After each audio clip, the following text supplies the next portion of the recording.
तो hello all, स्वागत है एक बार फिर से आपका अपनी इस ऑनलाइन वीडियो लेक्चर सीरीज के प्लेटफॉर्म पे। और जैसे कि आप सभी को पता है कि माइक्रो प्रोसेसर जो आपके 6 सेमेस्टर में सब्जेक्ट है, कोर्स सब्जेक्ट है आपका, उसका हम आपको ऑनलाइन वीडियो लेक्चर प्रोवाइड कर रहे हैं। उसी कड़ी में आज आपको यूनिट नंबर 3 हम कवर करने जा रहे हैं। यूनिट नंबर 3 में बेसिकली हम 16 बिट के माइक्रो प्रोसेसर के बारे में पढ़ेंगे।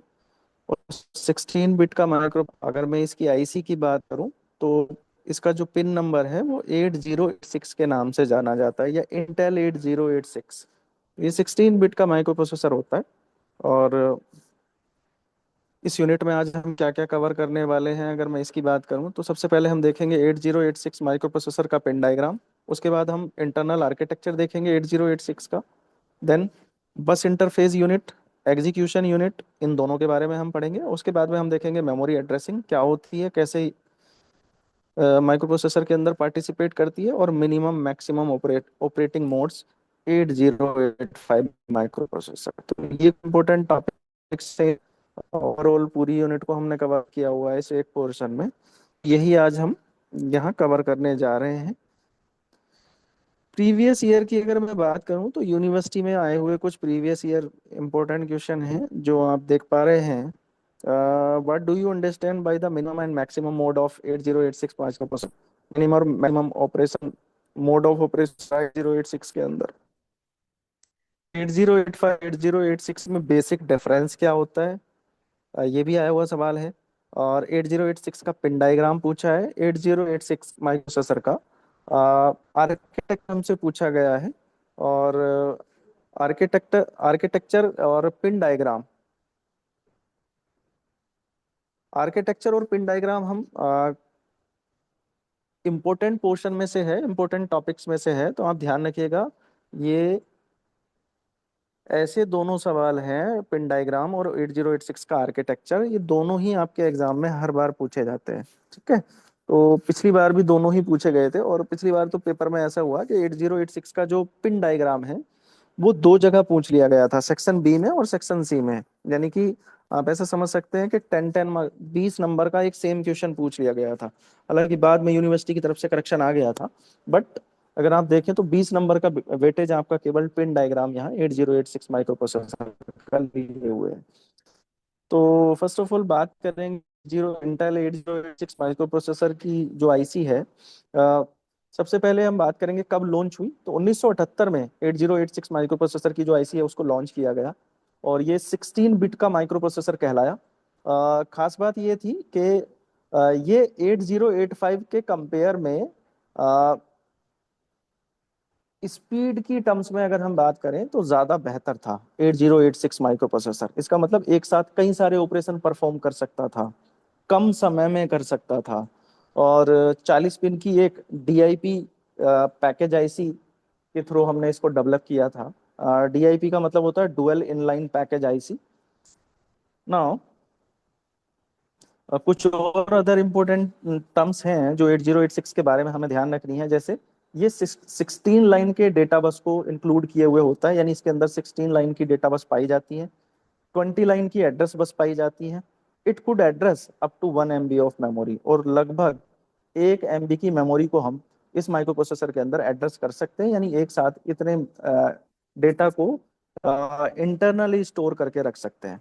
It has more than 20,000 instruction. अब आप इस बात को ऐसे समझ सकते हैं, 20 इंस्ट्रक्शन लगभग 20,000 आप ऑलरेडी इस माइक्रो प्रोसेसर की चिप के अंदर एक तरीके से इंस्टॉल होते हैं। यानी इतनी इंस्ट्रक्शन ऑलरेडी इसके अंदर पहले से अवेलेबल होती है, आपको नहीं है। और जो लेवल है वो कमांड रीड करने के बाद उनके ऊपर एग्जीक्यूशन करना स्टार्ट करेगी।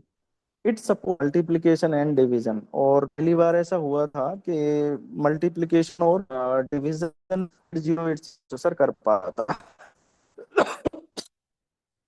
इससे पहले जो 80 माइक्रोप्रोसेसर दोनों परफॉर्म, यानी मल्टीप्लिकेशन और डिवीजन ऑपरेशन परफॉर्म नहीं हो पाता था। अगर पिंडाग्राम, तो ये एक चैलेंज ऐसी है 086 इसमें नंबर हम दिलाती है। उसके बाद AD14 से लेके 16 तक ये आती हैं एड्रेस डेटा लाइन, भाई वन करके हम आगे डिस्कस करेंगे। Then N M, I N T R, interrupt के लिए आई एन टी आर होती है, के लिए बी एस एस आपकी ग्राउंड पिन है, और आप देख रहे हैं किस नंबर पे सेट है, 22 पे रेडी है ना। तो इन सभी बारे में हम वन बाई वन करके देखेंगे। 80 to कहलाती है दीज मल्टी डायरेक्शनल डेटा। हमारी बाई डायरेक्शनल मतलब है मैप से डेटा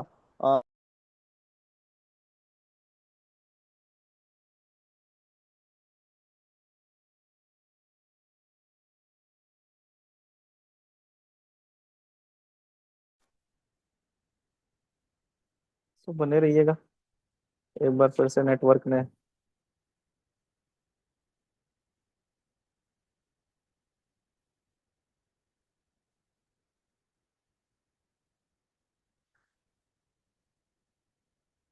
तो हम बात कर रहे थे जी एड्रेस डेटा बस की। और ये by directional address data bus होती है, इसका मतलब मेमोरी से एक्यूमुलेटर को और प्रोसेसर को, और प्रोसेसर से मेमोरी को, या पैरेलल डिवाइस डेटा और एड्रेस दोनों ही चीज ट्रांसफर कर सकती है। और एक पर्टिकुलर टी साइकिल के लिए ये लोअर बिट 16 बिट के एड्रेस को भेजती है। The remaining clock cycle they carry the 16 bit data. और बची हुई जो रिमेनिंग हमारी साइकिल क्लॉक होती है, वो बचे हुए जो हमारा डेटा है उसको ट्रांसफर करने का काम करती है। AD0 to AD7 carry a lower order bit of data. अभी देखिए इसमें भी हम इसको दो पार्ट में डिवाइड कर लेते हैं। एडी का मतलब है एड्रेस डेटा बस, ठीक है, और 0 से लेकर 7 तक हम जा रहे हैं, इसका मतलब ये नंबर है, ये पिनों का नंबर है। तो AD0 to AD7 carry lower order bit of data. तो ये लोअर ऑर्डर डेटा बिट को एक तरीके से डेटा का भी जो लोअर बिट होता है उसको एक तरीके से कैरी करने का काम ये वाली पिन करती है। और हायर ऑर्डर को कौन ट्रांसफर करने का काम करती है, इससे ऊपर वाली जो पिन होगी। तो AD8 से लेके AD15 जो होती है वो हायर बिट के डेटा को ट्रांसफर करने का काम करती है। तो ये हुआ आपके AD0 to AD15 का डिस्क्रिप्शन। इसके अलावा अब हम बची हुई बाकी पिन की बात करते हैं। A16/S3, A17/S4, A18/S5 और A19/S6। तो ये जो लाइन है ये multiplex unidirectional address and status बस कहलाती है। तो किसी भी 8086 माइक्रो प्रोसेसर के अंदर इन इन पिन को, जैसे हम A18, A16, A19, A17 या बुला रहे हैं, या S6, S3, S4, S5 ऐसा बुला रहे हैं, ये हमारी स्टेटस बस या एड्रेस बस कहलाती हैं। स्टेटस बस या एड्रेस बस कहलाती हैं। एस का मतलब है स्टेटस और ए का मतलब है एड्रेस, तो इसलिए इनको ए और एस के नाम से रिप्रेजेंट, सिंबल से रिप्रेजेंट किया गया है। ये पिन यूनिडायरेक्शनल होती है। यूनिडायरेक्शनल का मतलब है किसी एक ही दिशा में या तो एड्रेस को या तो डेटा को भेज सकती हैं। किसी एक टी साइकिल के लिए they carry the higher order 4 bit address. ये किसी एक टी साइकिल के लिए ये 4 बिट के एड्रेस को कैरी कर सकती हैं, लेके जा सकती हैं। In the remaining clock cycle they carry the status signal. पहले ये एड्रेस को लेके जाएगी और उसके बाद जो आपके रिमेनिंग पार्ट जो बचा हुआ है उसमें ये सिग्नल के स्टेटस को फ्लो करती हैं। तो 4 बिट डेटा एक बार फ्लो करती है हायर ऑर्डर में, और बच्चे स्टेटस की टर्म्स प्राप्त करने का काम करती है। नेक्स्ट ऐसे कहते हैं पिन नंबर 34 ये। और BH का मतलब है बस है। BH सिग्नल यूज किया जाता है, use to indicate the transfer of data over bus. हमेशा हायर ऑर्डर डेटा ट्रांसफर करने में किया जाता है, और इसका नंबर है D8 से लेके D15 है। 8 बिट की इनपुट हम यूज करते हैं इसमें सिग्नल को भेजने, it is multiplex with state. और ये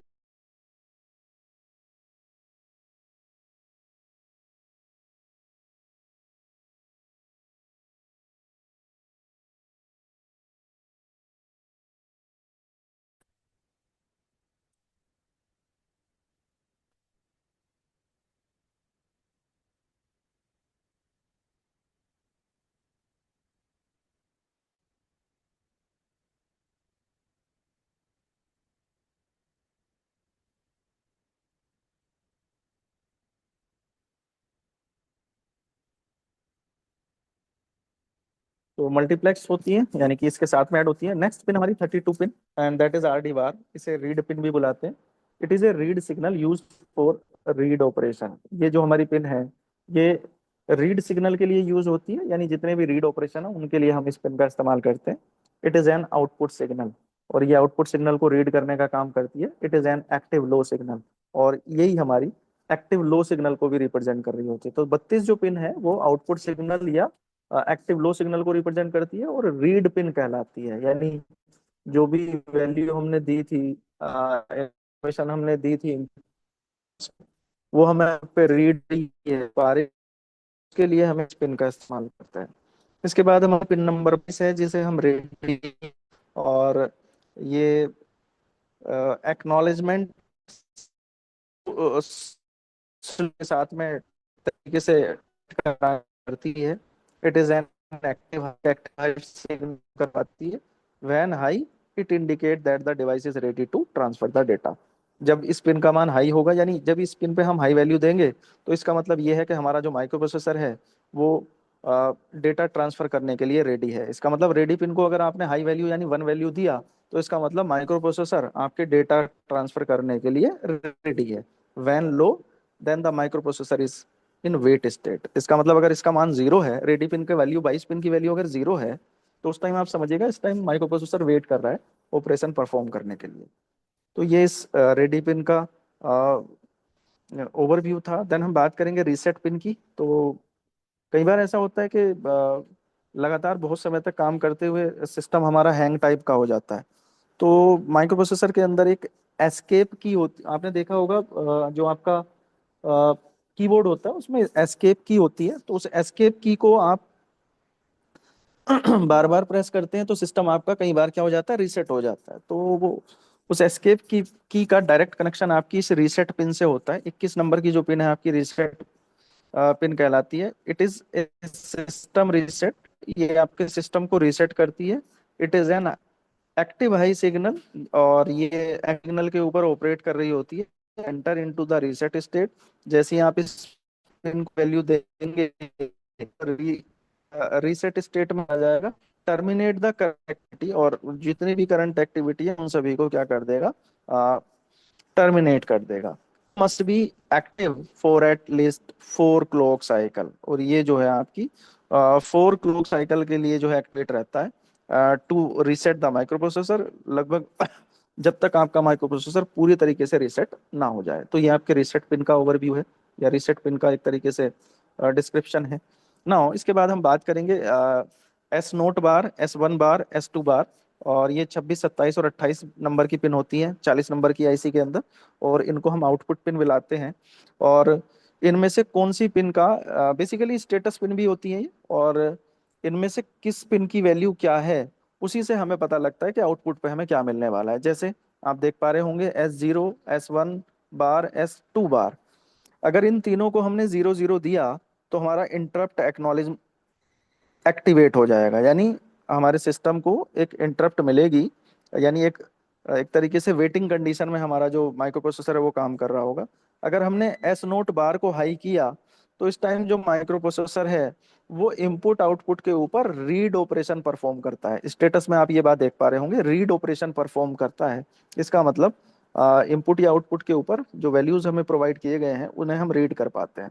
दूसरा, अगर मैंने S1 बार को क्या कर दिया, 1 कर दिया, बाकी दोनों को 0 रहने दिया, तो इस टाइम जो हमारी इनपुट आउटपुट डिवाइसें हैं उन सभी के ऊपर राइट ऑपरेशन हम परफॉर्म कर सकते हैं, यानी लिख सकते हैं कुछ भी चीज। और अगर मैंने S0 बार और S1 बार को हाई कर दिया, तो ये कंडीशन होती है होल्ट की। होल्ट में इसका मतलब है कि वेट कर रहे हैं हम इस टाइम, ठीक है। और अगर मैंने S2 बार को हाई किया और बाकी दोनों को लो कर दिया, तो उस टाइम ओप कोड हमारा फैच होता है। ओप कोड फैच का मतलब है हमने इंस्ट्रक्शन दे दी है और काम स्टार्ट हो गया है। इसके बाद S2 बार और S0 बार को अगर बंद रखेंगे, तो मेमोरी के अंदर जो भी डेटा है वो हमारा रीड होना शुरू हो जाएगा। देखिए, हम माइक्रो प्रोसेसर की बात नहीं कर रहे। माइक 8086 का जो माइक्रो प्रोसेसर है उसकी इंटरनल मेमोरी जो कि 1 MB के आसपास होती है, उसके अंदर जो मेमोरी है उसे हम रीड कर सकते हैं कि उसमें क्या डेटा है या डेटा का मान क्या है, उसे रीड कर सकते हैं। S2 बार 1 और S0 बार 1 होने पर, अगर S1 वन है और S2 बार 1 है, तो उस टाइम हम मेमोरी को राइट कर सकते हैं, यानी मेमोरी के अंदर जो भी इंस्ट्रक्शन हम राइट करना चाहते हैं उसे लिख सकते हैं। और अगर तीनों ही पिन की वैल्यू हाई हो जाए तो उस टाइम हम माइक्रो प्रोसेसर की पैसिव स्टेट में होते हैं। तो आई होप ये बात आपको समझ में आ गई होगी कि किस तरीके से काम हो रहा है। चलिए नेक्स्ट देखते हैं। पिन डिस्क्रिप्शन हमारा कंप्लीट हुआ। देन बात करेंगे आर्किटेक्चर की, इंटरनल आर्किटेक्चर की। बेसिकली 8086 जो माइक्रो प्रोसेसर है, ये दो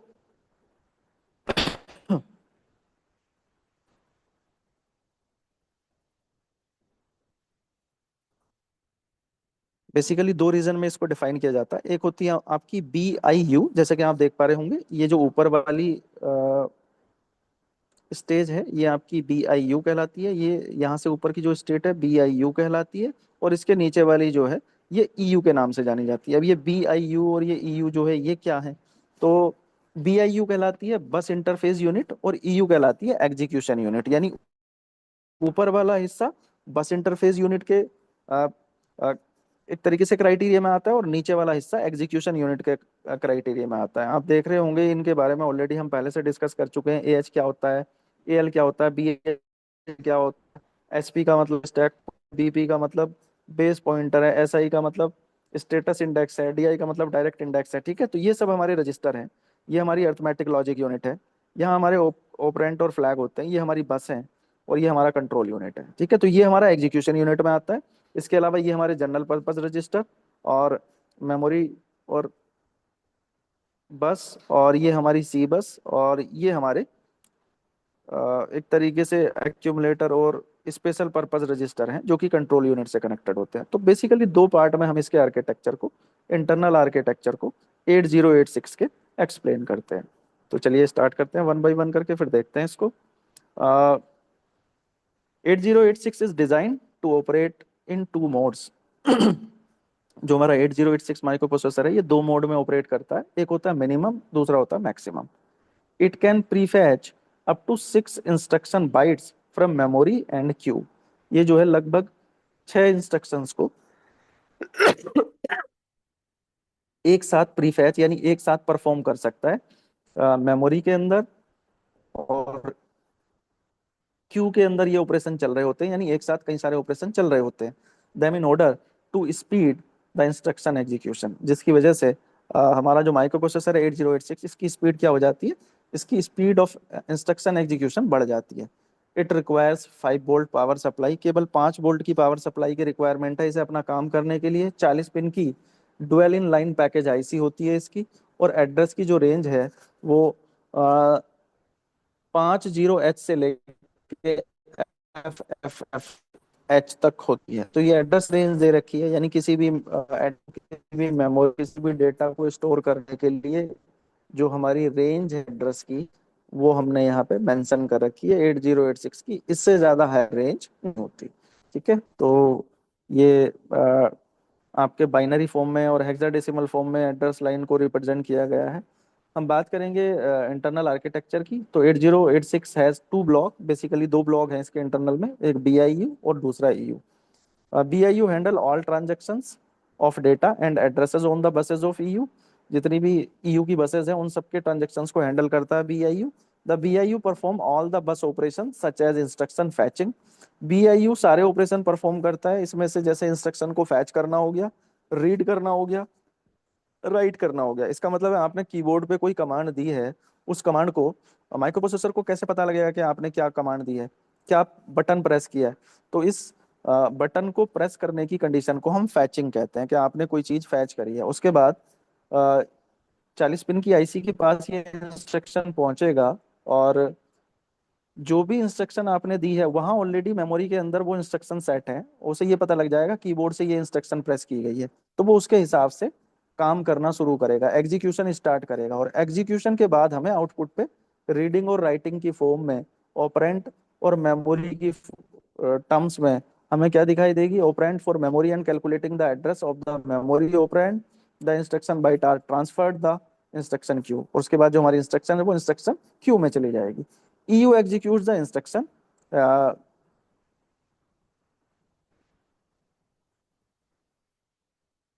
ईयू हमारी जो इंस्ट्रक्शन है उन्हें एग्जीक्यूट करता है इंस्ट्रक्शन सिस्टम से और बाइट क्यू से। एग्जीक्यूशन, ईयू का मतलब मैंने बताया था आपको पीछे, एग्जीक्यूशन यूनिट होती है। क्या क्या काम करती है ये? इंस्ट्रक्शन, इंस्ट्रक्शन को डिकोड करने का, बी आई यू जो कि हमें बी आई से फैच करने के बाद मिली है, उन इंस्ट्रक्शन को डिकोड करती है एग्जीक्यूशन यूनिट, जनरेट कंट्रोल, और इसके बाद कंट्रोल सिग्नल को जनरेट करती है। और उसके बाद हमारी इंस्ट्रक्शंस हैं उनको एग्जीक्यूट, यानी उन जो इंस्ट्रक्शन पीछे से आई थी उन इंस्ट्रक्शंस का क्या मतलब, एग्जीक्यूट कराने का काम हमारी ईयू यूनिट है। द मेन पार्ट आर, जो हमारी एग्जीक्यूट यूनिट है उसके तीन पार्ट होते हैं। एक होता है कंट्रोल सर्किटरी, दूसरा होता है इंस्ट्रक्शन डिकोडर, और तीसरा होता है ईयू। तो कंट्रोल काम करती है इंस्ट्रक्शन कोडर, जितनी भी इंस्ट्रक्शन इसको मिल रही थी वो डिकोड करने का काम करती है। और एलयू अर्थ लॉजिक, जितने भी अर्थ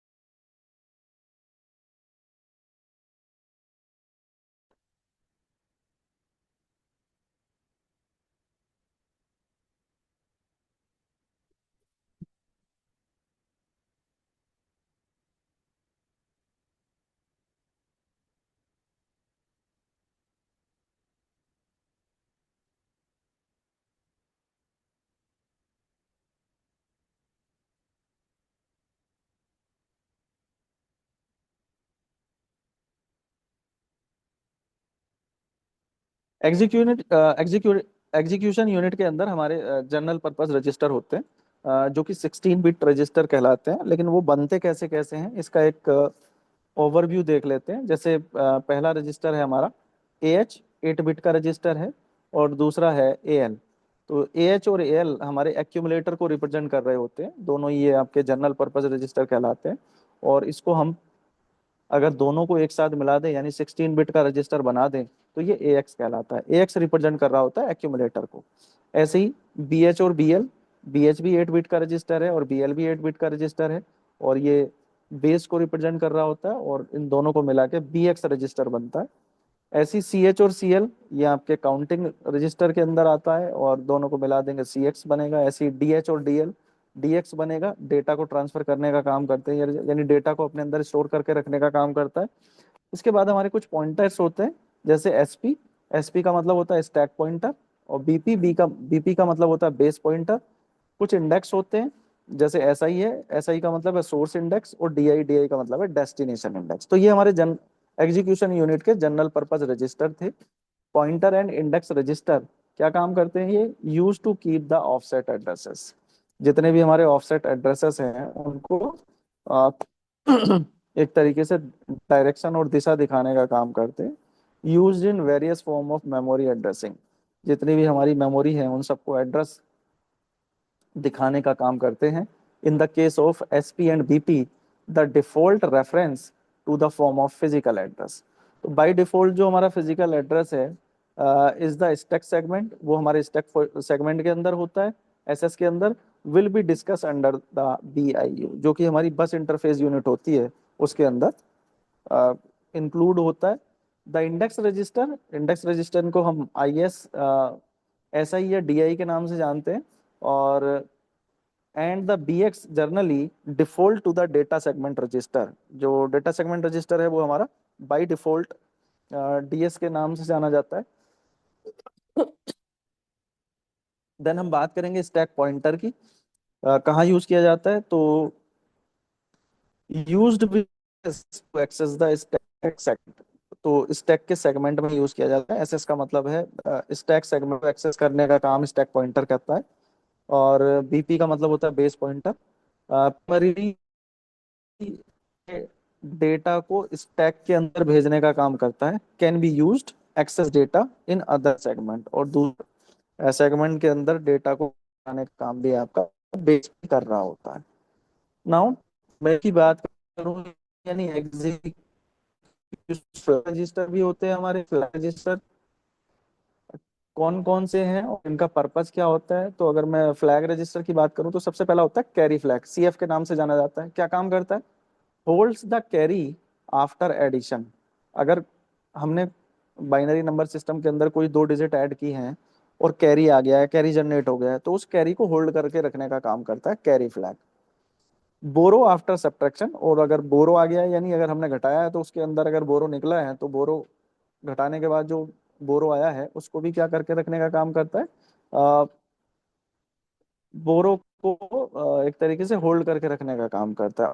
ऑल्सो इंडिकेट सम कंडीशन के साथ साथ कुछ अदर कंडीशन भी होल्ड करके रखता है एज डेडिकेटेड डिक्टेड बाय सम प्रोग्राम प्रोसीजर्स जो कि किसी प्रोसीजर और प्रोग्राम की फॉर्म में होते हैं। दूसरा होता है हमारा पैराइटी पीएफ रजिस्टर बुलाते हैं। पीएफ जीरो, अगर पीएफ का मान यानी पीएफ पिन का मान हमारा जीरो है यानी इसमें वैल्यू जीरो है तो इसका मतलब ओड पैराइटी है, और अगर पीएफ का मान वन है तो इसका मतलब पैरिटी है। ऐसे ही फिर आता है हमारा एएफ फ्लैग रजिस्टर में रजिस्टर कहलाता holds the carry after addition zero after subtraction between bit position 3 and 4।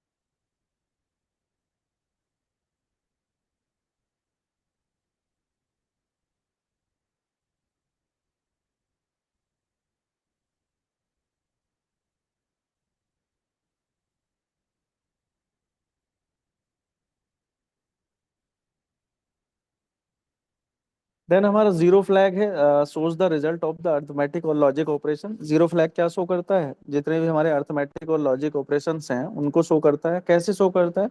अगर हमारा zero flag Z F, Z का मान वन है तो रिजल्ट होगा जीरो, और जेड का मान जीरो है तो रिजल्ट होगा वन। तो ये हमारा जीरो फ्लैग है। फिर हमारा साइन फ्लैग होता है, एसएफ के नाम से इसे हम जानते हैं, hold the sign result after an arithmetic. तो रिजल्ट को होल्ड करके रखने का काम करता है अर्थमेटिक लॉजिक ऑपरेशन के बाद में से रिजल्ट को होल्ड करके रखता है। अगर एस का मान वन है तो इसका मतलब जो वैल्यू है हमारी वो नेगेटिव है, और अगर एस का मान जीरो है तो इसका मतलब हमारी जो वैल्यू है वो कैसी है, पॉजिटिव है। तो अगर साइन फ्लैग में वन आ रहा है तो वैल्यू कैसी होगी, वैल्यू उस टाइम नेगेटिव हो आई होगी इसलिए वन आया है। और अगर एस का मान जीरो है तो वैल्यू कैसी आई होगी, पॉजिटिव आई होगी, इसलिए इसका मान जीरो आया है। सो एग्जीक्यूशन यूनिट के अंदर ये आपके फ्लैग रजिस्टर थे। नाउ बात करेंगे बस इंटरफेस यूनिट की यानी बीआईयू की।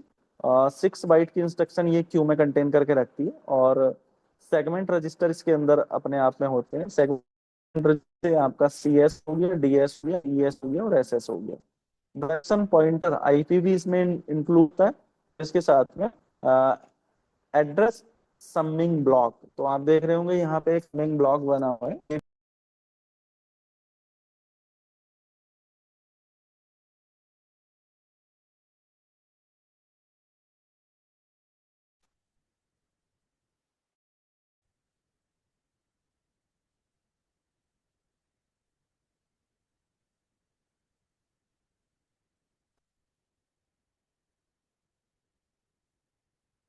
तो these are the important part जो आपकी बीआई यूनिट के हैं।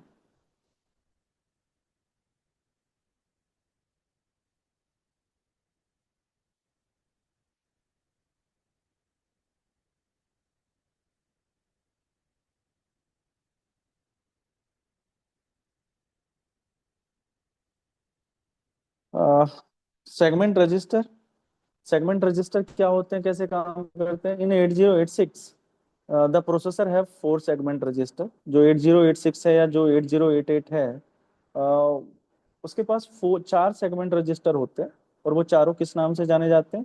पहला कहलाता है CS, CS का मतलब है कोड सेगमेंट रजिस्टर। दूसरा है DS, DS का मतलब होता है डेटा सेगमेंट रजिस्टर। तीसरा होता है ES, ES का मतलब होता है एक्स्ट्रा सेगमेंट रजिस्टर। और चौथा होता है आपका SS, SS आपने पीछे पढ़ा है स्टैक सेगमेंट रजिस्टर कहलाता है ये। ऑल आर 16 बिट रजिस्टर, सारे के सारे 16 बिट के रजिस्टर हैं। Each of the segment register is upper 16-bit address of the starting address corresponding में। तो 16 बिट के एड्रेस और data को ये स्टोर करके रखने का काम कर सकते हैं जो आपके सेगमेंट रजिस्टर होते हैं। तीसरा इंपॉर्टेंट पार्ट है इसमें addressing modes of 8086 micro processor. ये सेकंड लास्ट पार्ट है, इंस्ट्रक्शन सेट बचेंगे एंड इट इज ओवर। तो कितने प्रकार के मोड ऑफ एड्रेसिंग होते हैं 8086 माइक्रो प्रोसेसर? तो ओवरऑल 8 प्रकार के एड्रेसिंग मोड होते हैं, जैसे इमीडिएट मोड, दूसरा होता है रजिस्टर एड्रेसिंग मोड, तीसरा होता है डायरेक्ट मेमोरी एड्रेसिंग मोड, चौथा होता है register based indirect mode, register relative addressing mode, छठा होता है बेस इंडेक्स एड्रेसिंग मोड, सातवां होता है रिलेटिव बेस इंडेक्स एड्रेस, और एम्प्लॉय एड्रेसिंग मोड। ये 8 प्रकार के आपके 8086 के एड्रेसिंग मोड है, वन बाई वन करके इनको देखेंगे। सब देखेंगे इमीडिएट एड्रेसिंग मोड क्या होता है। In this the operand is specified in the instruction itself. इस मोड के अंदर जो हमारा ऑपरेंड होता है वो स्पेसिफाई किया जाता है इंस्ट्रक्शन के द्वारा। Instruction are longer but operand are easily identify. Instruction हमारी काफी बड़ी हो सकती है बट जो आपका ऑपरेंड होता है वो उसको इजीली आइडेंटिफाई कर लेता है। जैसे एग्जाम्पल के तौर पे एक कमांड लिखी गई है MBICL12H। इस इंस्ट्रक्शन का मतलब क्या है? इस इंस्ट्रक्शन का मतलब MBI का मतलब होता है मूव करना है इमीडिएटली। MBI, MB का मतलब है मूव करना, आई का मतलब है इमीडिएटली, CL का मतलब है ये जो आपका रजिस्टर है CL, CL रजिस्टर के अंदर ये जो 12H डेटा है इसको इमीडिएटली मूव कराना है रजिस्टर CL के अंदर। तो ये जो बाद में लिखी हुई चीजें होती हैं आप इनको इस तरीके से कह सकते हैं कि बाद वाली चीजों को हमेशा मूव या कॉपी कराना होता है रजिस्टर के अंदर। तो ये हमारा 12H जो डेटा है ये रजिस्टर CL के अंदर मूव कर गया। MBI लिखा है तो मूव कर गया। आई का मतलब है इमीडिएट, अभी अभी मैंने बताया आपको, है ना। तो इमीडिएटली डेटा को मूव कराने के लिए MBI कमांड का यूज किया जाता है। चलिए नेक्स्ट देखते हैं।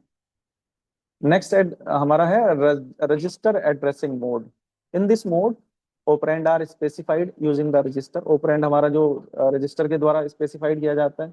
This addressing mode is normally preferred because the instruction are compact. ये जनरली इसलिए यूज किया जाता है जो हमारी इंस्ट्रक्शन होती है वो कॉम्पैक्ट होती हैं। कॉम्पैक्ट का मतलब थोड़ी छोटी होती है। एंड फास्टेस्ट एग्जीक्यूटिंग, और इनको हम बहुत तेजी के साथ एग्जीक्यूट कराना चाहते हैं, जल्दी काम कराना चाहते हैं तो इसको हम फास्टेस्ट एग्जीक्यूटिंग बुलाते हैं।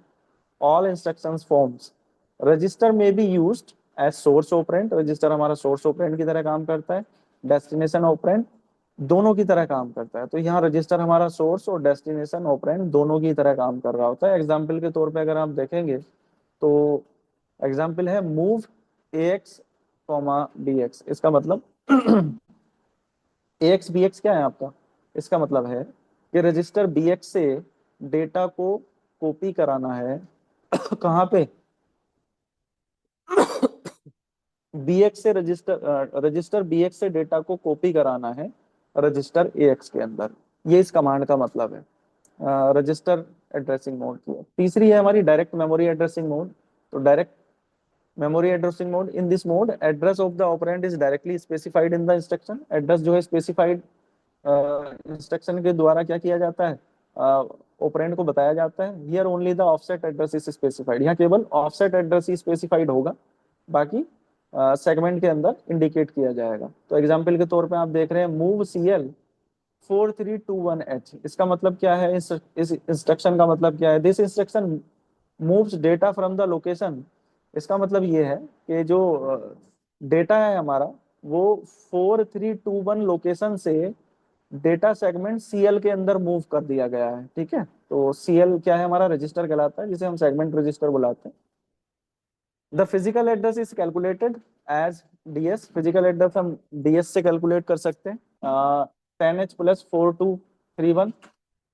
Assume DS is equal to, हमने एज्यूम किया है कि डीएस बराबर जो है हमारा वो 5000h है।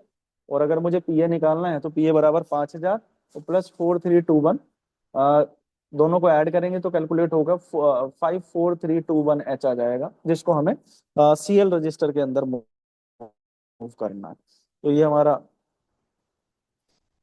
चौथा हमारा कहलाता है register based indirect addressing mode. और register based indirect addressing mode का मतलब क्या है कि in this mode the effective address of the memory may be taken directly. तो जो मेमोरी का जो एड्रेस है हमारा वो डायरेक्टली टेक कर लिया जाता है रजिस्टर के माध्यम से, from one two the base register और इंडेक्स रजिस्टर। उनमें से कोई एक बेस रजिस्टर हो सकता है और कोई एक आपका इंडेक्स रजिस्टर हो सकता है। ठीक है। इफ बीपी इज यूज्ड, अगर हम बेस पॉइंटर यूज करेंगे BP, then SS is by default segment register. अगर हम बीपी यूज करेंगे तो एसएस हमारा बाय डिफॉल्ट सेगमेंट रजिस्टर की तरह यहाँ काम करता है। जैसे एग्जांपल के तौर पे कमांड यहाँ लिखी है मूव सी एक्स, कॉमा लगा के डीएक्स। इस इंस्ट्रक्शन का मतलब क्या है? Instruction moves a word from the address pointed by the BX and BX plus one in the data segment तो that into CL and CH respectively. तो सीएल डीएस के अंदर जो भी हमारा डेटा है वो सीएल में हमें भेजना है, और डीएस और बीएक्स एंड सीएच। तो बीएक्स प्लस वन एक एक तरीके से इंक्रीमेंटल हमें एड्रेस देना होता है। और physically address can be calculated DS is equal to 10h plus BX. तो 10h और प्लस बीएक्स, जो भी बीएक्स का एड्रेस होगा उसमें अगर 10h ऐड करेंगे तो हमें डीएस का यानी डेटा सेगमेंट का एड्रेस मिल जाएगा। नंबर 5 है हमारी register relative addressing mode. Operand address is calculated using one of the base register and 8 bit of 16 bit displacement. जैसे एग्जांपल है move CL bx plus 4h 04h। This instruction moves byte from the address point by bx plus 4h। या इस instruction का मतलब है bx plus 4h इस data segment, ये data को रिप्रेजेंट कर रही है टू सीएल से। और सीएल लिखने का तरीका होगा ds such that bx plus 4h is moved to cl। तो ये लिखने का तरीका हुआ। Physically address can be calculated, अगर फिजिकली एड्रेस कैलकुलेशन करना हो तो ds that is equal to 10h plus bx plus 4h, इस तरीके से हम उसको कैलकुलेट कर सकते हैं। देन छठा हमारा कहलाता है base index addressing mode. Base index addressing mode क्या होता है? बेसिकली जो ऑपरेंड एड्रेस होता है उसे कैलकुलेट किया जाता है बेस रजिस्टर से, base register plus and index register दोनों से मिला के। और कमांड जो होती है move C L B X plus S I. तो बी एक्स क्या है आपका? बेस इंडेक्स रजिस्टर, और plus S I. This instruction move a byte from the address pointed by B X plus S I in data segment to C L. D X plus S I in data segment to C L कहलाता है। और लिखने के लिए अगर हम combine करके लिखें तो data segment D S B X plus S I का जो भी डेटा होगा उसको हम क्या करेंगे? मूव करेंगे रजिस्टर सी एल के अंदर। फिजिकल एड्रेस कैसे कैलकुलेट होगा? D S star 10h plus B X plus S I, इस तरीके से हम फिजिकल एड्रेस को कैलकुलेट करेंगे। नंबर 7 है relative base index addressing mode. In mode address of the operand is calculated, calculate करेंगे इंडेक्स रजिस्टर एंड 8 बिट और 16 bit displacement. Example के तौर पे हम move CL bx plus di plus 20। तो इसका मतलब क्या हुआ? This section moves a byte from the pointed by bx plus di plus 20h in data segment to CL. लिखने का तरीका क्या हो जाएगा? डेटा सेगमेंट में जो भी डेटा है उसे हम मूव करा रहे हैं सीएल रजिस्टर के अंदर, लेकिन सीधा डीएस के अंदर तो नहीं है, तो फिर डेटा है कहाँ? B X plus D I plus 20h के अंदर डेटा है। फिजिकली कैसे कैलकुलेशन होगी? तो DS star 10h plus B X plus D I plus 20h, ये फिजिकल एड्रेस को कैलकुलेट करने की टर्मिनोलॉजी है। और लास्ट एड्रेसिंग मोड हमारा आता है implied addressing mode. In this mode the are implied and hence not specified in instruction.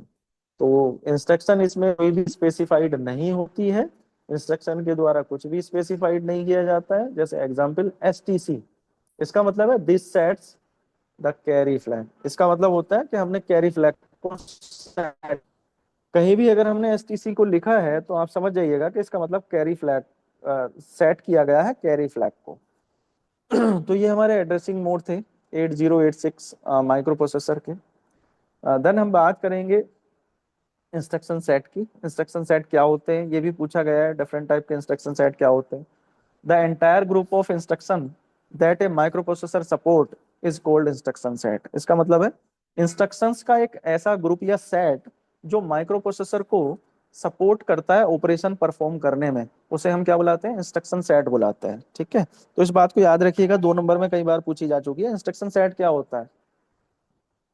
Instructions का एक ऐसा ग्रुप या इंस्ट्रक्शंस का एक ऐसा सेट जो माइक्रो प्रोसेसर को ऑपरेशन परफॉर्म करने में सपोर्ट करे, इंस्ट्रक्शन सेट कहलाता है।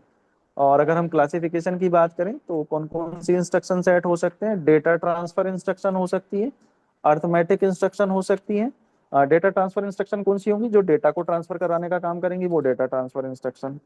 जो अर्थमेटिक ऑपरेशन परफॉर्म कराने का काम करेंगी वो अर्थमेटिक इंस्ट्रक्शन। जो लॉजिकल ऑपरेशन, लॉजिकल कौन से होते हैं? एंड गेट, और गेट ना, नैंड गेट, तो इस तरीके के जो ऑपरेशन परफॉर्म कराने का काम करेगी वो लॉजिकल इंस्ट्रक्शन। ब्रांच इंस्ट्रक्शन कौन सी होती है? जो ब्रांच से रिलेटेड, यानी डेटा को ट्रांसफर करना, कौन सी बस के द्वारा डेटा जाएगा, कौन सी के द्वारा एड्रेस जाएगा, वो ब्रांच इंस्ट्रक्शन कहलाती है। लूप इंस्ट्रक्शन कौन सी होती है? जिसमें हम लूप को इंस्ट्रक्ट कर रहे होते हैं पर्टिकुलर, कि पर्टिकुलर इस लूप के थ्रू ही हमें ऑपरेशन परफॉर्म करना है, उसे लूप इंस्ट्रक्शन बुलाते हैं। देन रोटेट इंस्ट्रक्शन और शिफ्ट इंस्ट्रक्शन, किसी पर्टिकुलर प्रोग्राम में किसी पर्टिकुलर एड्रेस रजिस्टर के डेटा को शिफ्ट कराना है या रोटेट कराना है तो रोटेट इंस्ट्रक्शन का यूज करेंगे। String string instruction particular duration या एक तरीके से डिले प्रोवाइड करने का काम करती है। Mason machine control instruction controlling का काम कर रही होती है। और फ्लैग मैनिपुलेशन इंस्ट्रक्शन, तो कैरी फ्लैग जैसे आपको पता ही है कि कौन कौन से डेटा को ट्रांसफर के लिए एड्रेस और वैल्यू प्रोवाइड कर, रजिस्टर या इंस्ट्रक्शन। तो ये आपके जो थर्ड के इम्पोर्टेंट उनने यहाँ पे कवर कर लिया है। तो क्या आपको काफी चीजें यहाँ समझ में आई होंगी। आज के लिए लगातार रहने के लिए आप सभी का बहुत बहुत धन्यवाद।